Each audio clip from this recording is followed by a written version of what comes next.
Hai, apa kabar semuanya? Semoga kabar Anda baik-baik saja. Terima kasih karena sudah memberikan support dan juga kesetiaan Anda untuk membangun channel Codot Film. Yuk kita lanjutkan alur ceritanya, sambil siapin kopi dan cemilan, setting suara volume full.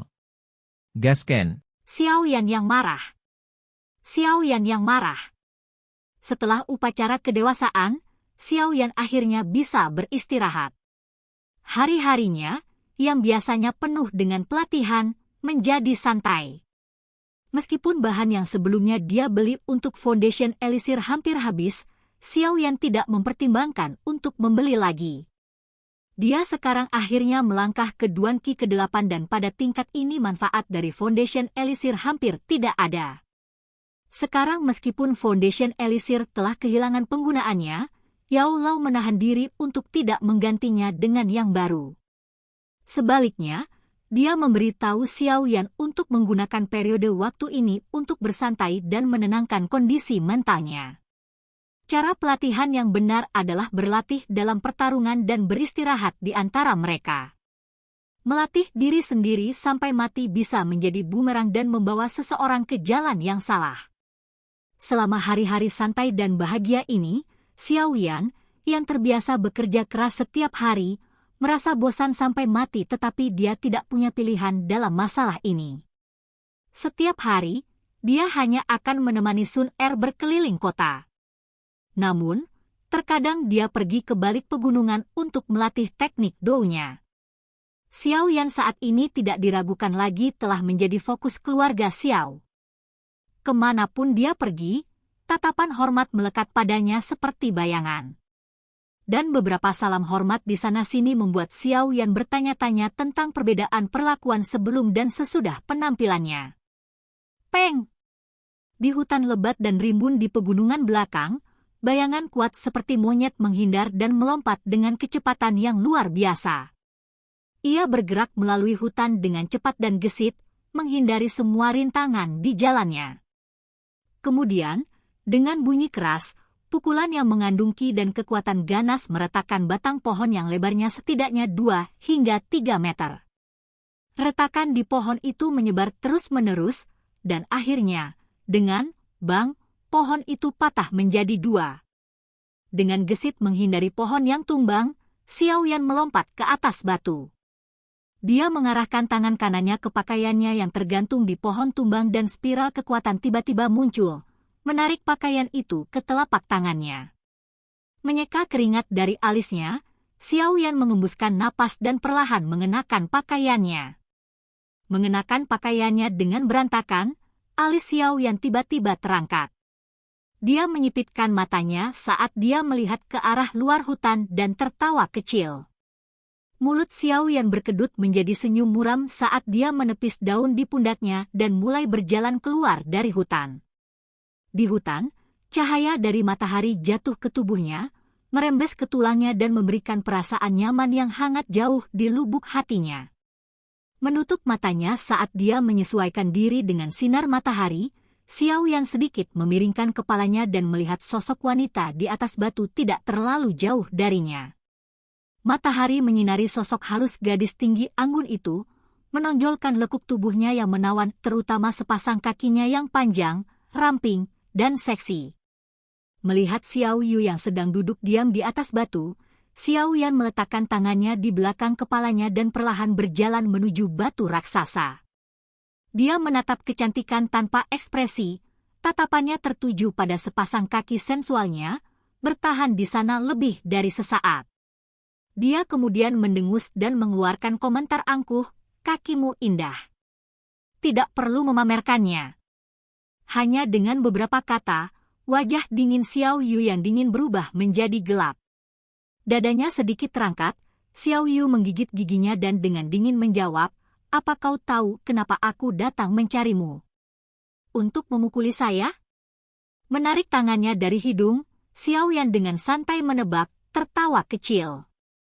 "Kakak saya terluka parah oleh pukulan Anda dan sekarang terjebak di tempat tidur, tidak bisa bergerak. Karena kamu begitu kejam, aku, sebagai saudara perempuannya, tidak bisa membiarkan dia dihancurkan tanpa balas dendam."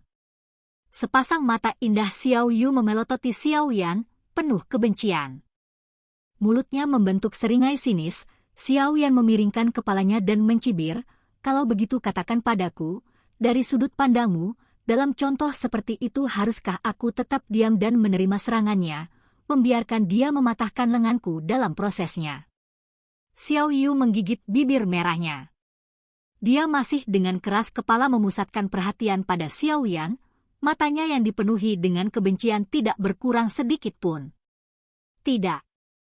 Jika dia benar-benar menghancurkan lenganku, hatimu hanya akan berduka untukku yang tidak beruntung paling lama beberapa menit. Kemudian, Anda tidak akan merasa bersalah, Anda bahkan tidak akan peduli jika saya lumpuh selama sisa hidup saya." "Haha. Itu masih cerita lama yang sama lagi. Kamu, Xiao Yu, dengan kepribadian sepertimu, yang suka membeda-bedakan tanpa alasan, apalagi yang bisa kamu lakukan? Aku sangat membenci orang sepertimu.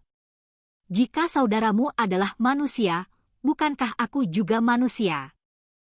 Kemarahan Xiao yang meningkat dengan setiap kalimat dan pada akhirnya, dia tidak bisa menahan diri untuk tidak menggunakan bahasa yang vulgar. "Persetan denganmu. Dada besar tapi tanpa otak, itulah cara terbaik untuk menggambarkan wanita idiot sepertimu.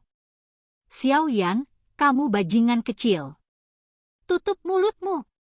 Wajahnya berkerut karena marah, menjadi hijau dan putih karena frustrasi. Akhirnya, Xiao Yu mengecam, tidak dapat menahan Xiao Yan lagi setelah pertarungan terakhirnya mengutuk.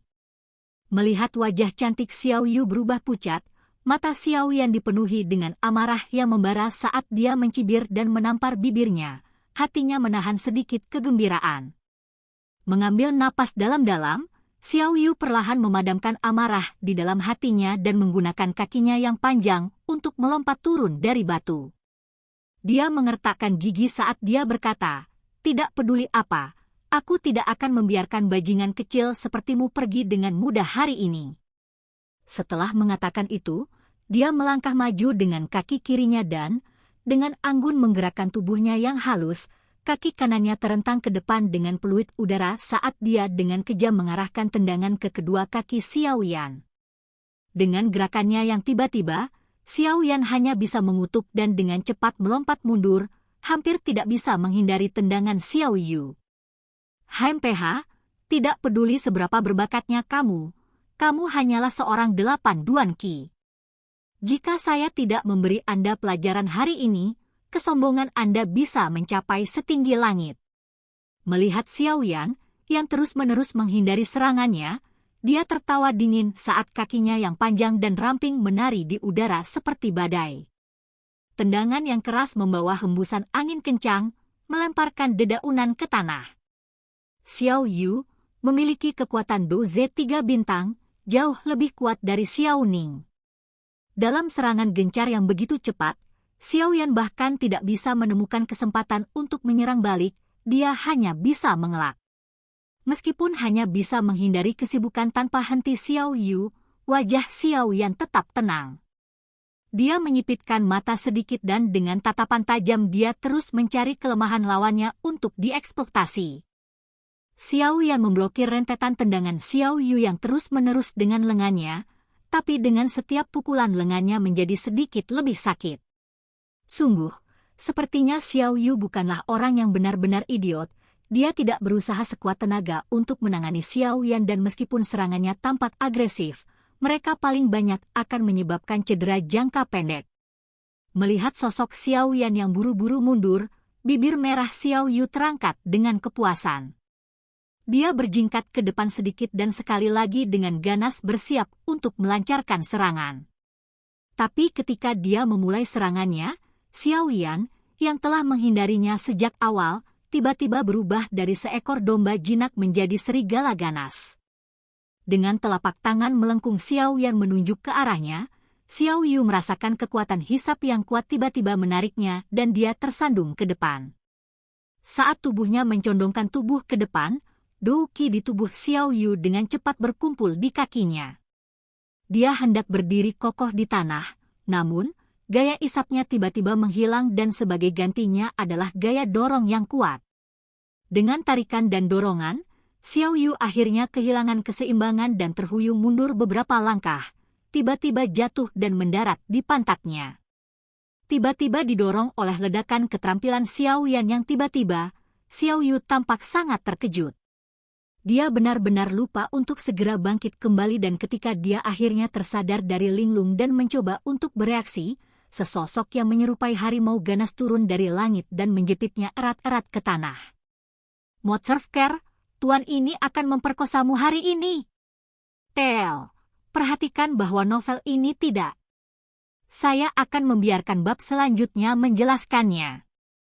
Memar di wajahnya dan luka di sekujur tubuhnya membuat Xiao Yan menarik napas saat kedua tangannya menjepit denyut nadi Xiao Yu di pergelangan tangannya yang pucat. Silahkan pergi ke. Oke guys, jangan lupa like, comment, share, and subscribe di channel Codot Film. See you next video, peace out and bye-bye.